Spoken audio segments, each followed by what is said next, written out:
കഴിഞ്ഞ ബുധനാഴ്ച APCR എന്ന് പറയുന്ന association for the protection of civil rights എന്ന് പറയുന്ന ഡൽഹി ബേസ്ഡ് ആയിട്ടുള്ള ഒരു സംഘടന പുറത്തു വിട്ടുള്ള ഡാറ്റ പ്രകാരം 4 സംസ്ഥാനങ്ങളിലായിട്ട് 21 FIR ലോഡ്ജ് ചെയ്യപ്പെട്ടു. ഉത്തർപ്രദേശ്, ഉത്തരാഖണ്ഡ്, മഹാരാഷ്ട്ര, ഗുജറാത്ത്. എന്താ സംഭവം? ഐ ലവ് മുഹമ്മദ് എന്ന് പറയുന്ന ഈ ബാനർ ഉയർത്തിയതിൻ്റെ പേരിൽ. അത് കഴിഞ്ഞ ബുധനാഴ്ചത്തെ കണക്കാണ്. അതിനുശേഷം ഈ വെള്ളിയാഴ്ച ഇതിനെതിരെ പല പ്രതിഷേധങ്ങൾ UP യിൽ നടന്നിട്ടുണ്ട്. അതുമായി ബന്ധപ്പെട്ട് വേറെയും ഒരുപാട് FIRും കേസുകളും എടുത്തിട്ടുണ്ട്. അത് പ്രതിഷേധത്തിന് ആഹ്വാനം ചെയ്തിട്ടുള്ള മൗലാന തൗക്കീർ റാസ എന്ന് പറഞ്ഞിട്ടൊരു മതപണ്ഡിതനുണ്ട്. അദ്ദേഹത്തിനെതിരെ NSA ആണോ PSA ആണോ, പബ്ലിക് സെക്യൂരിറ്റി ആക്ട് ആണോ, PSA ഇട്ട് അയാളെ പിടിച്ചു കൊണ്ടുപോയിട്ടുണ്ട്. അപ്പം സെപ്റ്റംബർ 4-ാം തീയതി ഈ മീലാദുൻ നബിദിനത്തിൻ്റെ ഭാഗമായിട്ട് കാൺപൂരിലെ റവത്പുര എന്ന് പറഞ്ഞൊരു പ്രദേശത്ത് ഒരു പോലീസ് സ്റ്റേഷൻ പരിധിയിലാണ് ഈ ബാനർ ഉയരുന്നത്. ഈ അവിടെ വരുന്നില്ല, ഈ അൽ മുഹമ്മദ് എന്നുള്ള ബാനർ സാർവദേശീയമായിട്ട് ഉപയോഗിക്കപ്പെടുന്നൊരു ബാനറാണ്. അപ്പോൾ അവിടെ പോലീസ് വരുന്നു, ആ ബാനർ പിടിച്ചെടുക്കുന്നു. അത് പരിസരത്തെ CCTV പരിശോധിച്ചിട്ട് ഈ ബാനർ ഉയർത്തിയ ആളുകളെ കണ്ടെത്തുന്നു, അവർക്കെതിരെ കേസിടുന്നു. അപ്പോൾ ഞാൻ APCRൻ്റെ കണക്ക് പ്രകാരം ഇതിനകം 21 FIR ഇട്ട് കഴിഞ്ഞ് 4 സംസ്ഥാനങ്ങളായിട്ട് 300 ചില്ലാൻ ആളുകൾക്കെതിരെയാണ് കേസെടുത്തിരിക്കുന്നത്. 1000-ലധികം അല്ലേ, 38 പേര് ഇതിനകം അറസ്റ്റ് ചെയ്യപ്പെട്ടു. ഇത് കഴിഞ്ഞ ബുധനാഴ്ച അവർ കൊടുത്ത ഒരു റിലീസിൽ പറയുന്ന കണക്കാണ്. ഇതെന്താ സംഭവിച്ചാൽ അതിന് കാൺപൂർ പോലീസ് പറഞ്ഞ ന്യായമുണ്ട്. ഈ പറയുന്ന ഈ ഐ ലവ് മുഹമ്മദ് എന്നുള്ള ബാനർ അവിടെ കിട്ടിയ സ്ഥലം ഈ ദസറ പ്രൊസഷൻ നടന്നു സാധാരണ പോകാറുള്ള റോഡാണത്രേ. ദസറ ഇത് അടുത്താഴ്ച വരാൻ പോണേ ഉള്ളൂ. ഇനി അടുത്താഴ്ച അല്ല, ഈ ആഴ്ച തന്നെയാണെന്ന് വിചാരിക്കുക. ദസറ പ്രൊസഷൻ പോകുന്ന റോഡിൽ ഒരാൾ ഐ ലവ് മുഹമ്മദ് എന്ന് കിട്ടിയാൽ എന്താ പ്രശ്നം? അല്ലെങ്കിൽ ഐ ലവ് മുഹമ്മദ് എന്നൊരു ബാനർ കിട്ടിക്കഴിഞ്ഞാൽ ദസറ ആഘോഷിക്കുന്നൊരു സാധാരണ ഹിന്ദുവിന് എന്തെങ്കിലും കുഴപ്പമുണ്ടോ?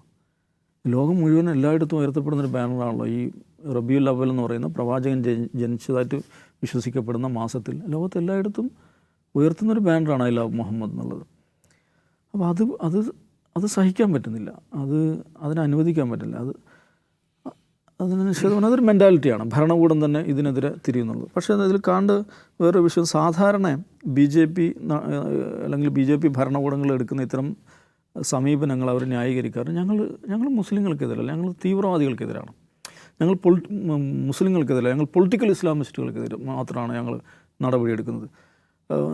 ആധ്യാത്മിക ഇസ്ലാം, ആത്മീയ ഇസ്ലാം, സൂഫി ഇസ്ലാം അതൊക്കെ ഭയങ്കര സംഭവമാണ്, ഞങ്ങളതൊന്നും കുഴപ്പമില്ല. ഇത് നബിദിന റാലികൾ നടത്താറ് ആരാണ്? ഈ പൊളിറ്റിക്കൽ ഇസ്ലാമിസ്റ്റുകളെന്ന് സാധാരണ വ്യവഹരിക്കുന്ന ആളുകളുണ്ട്. അവർ നബിദിന റാലി നടത്താറില്ല. നബിദിന റാലി നടത്തുക ഈ ട്രഡീഷണൽ ഇസ്ലാമിൻ്റെ, സാമാന്യമായി പറഞ്ഞാൽ ട്രഡീഷണൽ ഇസ്ലാമിൻ്റെ വക്താക്കളായുള്ള ആളുകളാണ്. അതുപോലെ അവർക്ക് സഹിക്കാൻ പറ്റുന്നില്ല. ഒരു നബിദിനത്തിന് ഐ ലവ് മുഹമ്മദ് എന്ന് പറയുന്ന ഒരു ബാനർ ഉയർത്തുന്നത് പോലും അതൊരു ക്രിമിനൽ കുറ്റമാകുന്ന അവസ്ഥയിലേക്ക്, അതിൻ്റെ പേരിൽ ഡസൻ കണക്കിന് കേസുകൾ എടുക്കുന്ന അവസ്ഥയിലേക്ക് നമ്മുടെ രാജ്യം കടന്നിരിക്കുന്നു. പക്ഷെ അതേക്കാൾ എന്നെ അസ്വസ്ഥപ്പെടുന്ന കാര്യം അതല്ല. ഇങ്ങനൊരു സംഗതി ഉണ്ടായിട്ട് നോക്കൂ, ഇവർ ഏറ്റവും കൂടുതൽ സ്നേഹിക്കുന്ന ഒരു പ്രവാചകനെ അവർ സ്നേഹിക്കുന്നു എന്ന് പറഞ്ഞതിൻ്റെ പേരിൽ അവരെ വേട്ടയാടുന്നു, അവർക്കെതിരെ കേസെടുക്കുന്നു, അവരെ അറസ്റ്റ് ചെയ്യുന്നു. ഇത് ശരിയല്ലല്ലോ എന്ന് പറയാൻ ഒരു ഹിന്ദു സമുദായ സംഘടനയും രംഗത്ത് വരുന്നില്ലല്ലോ. എത്ര ആശ്രമങ്ങളുണ്ട്, മഠങ്ങളുണ്ട്, സന്യാസി സഭകളുണ്ട്, ഹിന്ദു സമുദായ സംഘടനകളുണ്ട്. ഇത് ഞാൻ കഴിഞ്ഞ വർഷം ചോദിച്ചത്, എനിക്ക് ഈ രാംനവമി ആഘോഷം നടക്കുമ്പോൾ ആ ആഘോഷം നടക്കുന്ന പ്രദേശങ്ങളിലെല്ലാം പള്ളികൾ ടാർപോളിനിട്ട് മൂടേണ്ടി വരുന്നൊരവസ്ഥ ഇന്ത്യയിലുണ്ടല്ലോ. ആ സമയത്ത് ഞാനിത് ചോദ്യം ചോദിച്ചാണ്, എന്തുകൊണ്ടാണ് അങ്ങനെ ഒരു ശബ്ദം വരാത്തത്? ഇത് ചെയ്യുന്നത് ശരിയല്ലത്. പ്രാഥമികമായിട്ട് തന്നെ ആർക്കും മനസ്സിലാവുന്നൊരു കാര്യമാണല്ലോ. ഇപ്പോൾ രാംനവമി ആഘോഷം നടക്കുമ്പോൾ തങ്ങൾ ദൈവമായി കാണുന്ന രാമൻ്റെ ജന്മദിനത്തിൽ നടക്കുന്ന ഒരു റാലി മറ്റൊരു സമുദായ അംഗങ്ങൾ ഭീതിയോടെ കാണുന്നു എന്ന് പറഞ്ഞാൽ അത് യഥാർത്ഥത്തിൽ ആരെയാണ് ബെലിറ്റിൽ ചെയ്യുന്നത്? ആരെയാണത് മോശമാക്കുന്നത്? രാമഭക്തരെയല്ലേ? ഞങ്ങളുടെ രാമൻ്റെ പേരിൽ നടക്കുന്ന റാലിയിൽ മറ്റുള്ളവർ ഭയന്ന് വിറച്ച് അവരുടെ വീടുകളും കെട്ടിടങ്ങളും പള്ളികളും ടാർപോളിനിട്ട് മൂടി വീട്ടിനകത്തിരിക്കേണ്ടി വരുന്നു. ഇത് ഏറ്റവും കൂടുതൽ ഒന്നാമതായി അസ്വസ്ഥപ്പെടുത്തുന്ന മുസ്ലിങ്ങളെ അല്ല, അവിടെ രാമഭക്തരായ മനുഷ്യരെയാണ്.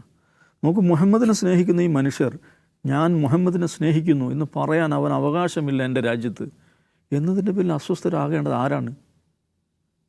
അതിവിടെ ദേശഭക്തർ എന്ന് അവകാശപ്പെടുന്ന ആളുകളല്ലേ. കാരണം എൻ്റെ ദേശത്ത് ഇങ്ങനെ സംഭവിക്കാൻ പാടില്ല എന്നവർ പറയേണ്ടതില്ലേ? എന്തുകൊണ്ടാണ് അങ്ങനൊരു ഇത് വരാത്തത്? ലോകത്ത് എവിടെ നടക്കുന്ന കാര്യങ്ങളും കുറിച്ചും അപലപിക്കേണ്ടത് മുസ്ലിം സംഘടനകളുടെ ഉത്തരവാദിത്തമാണെന്ന് പറയുന്ന ആളുകളുണ്ട്. ഇതിനെന്താണ് ആരും അപലപിക്കാത്തത്?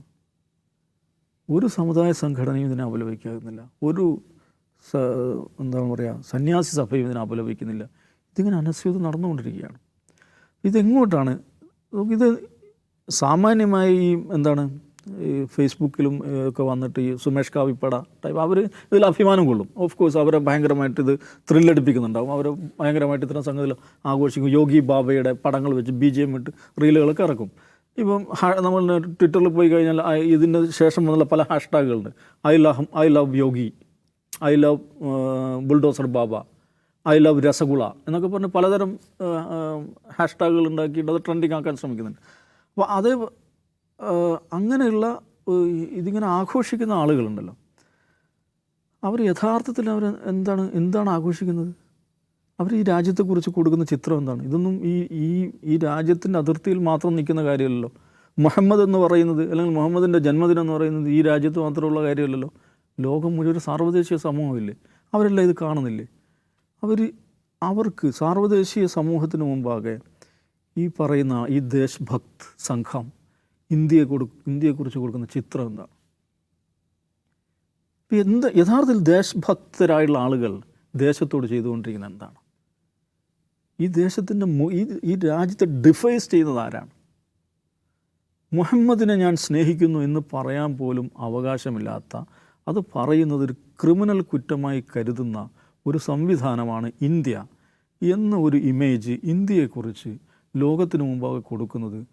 അതല്ലേ യഥാർത്ഥത്തിൽ ദേശദ്രോഹം? ഇവരെ അർമാദിച്ചിട്ട് എന്ത് നേടാനാണ്? ഇനി ഐ ലവ് മുഹമ്മദ് എന്ന ബാനർ കെട്ടിയതിൻ്റെ പേരിൽ മുസ്ലിങ്ങൾക്കെതിരെ കേസെടുത്താൽ അവർ മുഹമ്മദിനെ സ്നേഹിക്കാതിരിക്കുമോ? അല്ലെങ്കിൽ മുഹമ്മദിനെ ആളുകൾ സ്നേഹിക്കാതിരിക്കും? ഇത്തവണ ഒരു ശ്രദ്ധിക്കണം, സാധാരണ ഉത്തരേന്ത്യയിൽ ഇത്തരം സംഗതികളുണ്ടാകുമ്പോൾ ആളുകൾ ഭയന്ന് വിറച്ചു പോവുകയാണ് ചെയ്യുക. പക്ഷേ കാൺപൂരിൽ ഐ ലവ് മുഹമ്മദ് എന്ന പേരിൽ കേസെടുത്തപ്പോൾ പിന്നെ എന്താണ് ഉണ്ടാകുന്നത്? അത് ട്രെൻഡിങ് ആവുകയാണ് ചെയ്യുന്നത്. അത് പിന്നെ ആളുകൾ വേറെ പലയിടത്തും അയ്യോ ഞങ്ങൾ മുഹമ്മദിനെ സ്നേഹിക്കുന്നില്ലേ എന്ന ഒരു മാപ്പ് സാക്ഷിത്വ സമീപനമല്ല സ്വീകരിച്ചത്. അത് കാറിൻ്റെ വിൻഷീൽഡിൽ പോലും ഈ സ്റ്റിക്കർ ഒട്ടിക്കുന്ന രീതിയിലേക്ക് ആ പ്രതിഷേധം വളരെയാണ് ചെയ്തത്.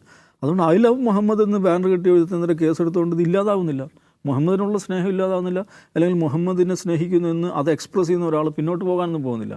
അടിസ്ഥാനപരമായി ഈ രാജ്യത്തിൻ്റെ സ്വഭാവത്തെ, ഈ രാജ്യത്തിൻ്റെ പ്രതിച്ഛായ തകർക്കുന്ന അങ്ങേയറ്റം വൃത്തിഹീനമായൊരു പരിപാടി ഭരണകൂടങ്ങളുടെ നേതൃത്വത്തിൽ നടക്കുകയാണ്. അതേക്കുറിച്ച് ആരും സംസാരിക്കുന്നില്ല. വലിയ ദുര്യോഗമാണത്.